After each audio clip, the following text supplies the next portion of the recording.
From a foiled terror plot to the deadly terrorism strike in Algeria that involved Londoners, tonight we have tracked down a fourth person security sources say is under investigation for ties to terrorism.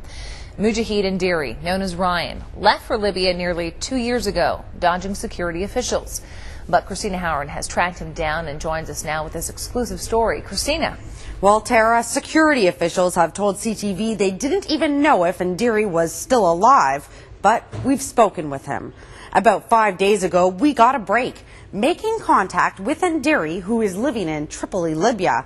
Over the course of several emails and phone conversations, it's clear he does not want to be grouped in with the trio. While Chris Katsarubis and Ali Medlij were taking part in a deadly terrorist attack in Algeria, Aaron Youn was in jail in Mauritania. But Mujahid Ryan Enderi, a 19-year-old who officials say has links with the trio, says he was in Tripoli, Libya, and has no ties to terrorism. Not tied up to the story in any way, shape, or form. He says he knew Medlij, Katsarubis, and Youn from high school and the Islamic Library. Enderi, who grew up in this South London neighborhood, wouldn't allow us to tape our entire conversation, but we spoke at length.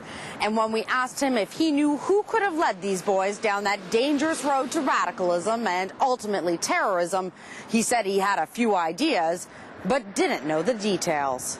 I think I know, but I don't know about, for example, how they got as far as they got. I know as much as you.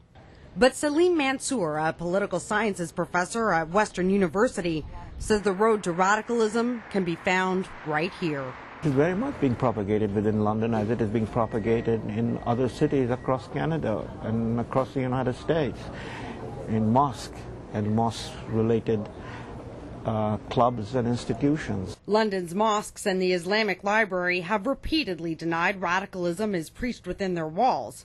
Enderi agrees. Reflecting on the Algerian terrorist attack, he says, "There's nobody in the library that could have driven anybody to do something so horrible." But Mansour says otherwise. These two boys did not go on a backpacking tour. They went and ended up as being the foot soldiers of the global jihad.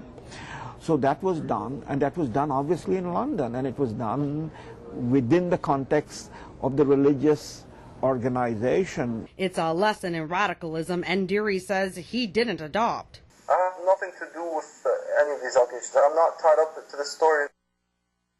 Enderi says he is working at his family's auto sales and repair shop in Libya.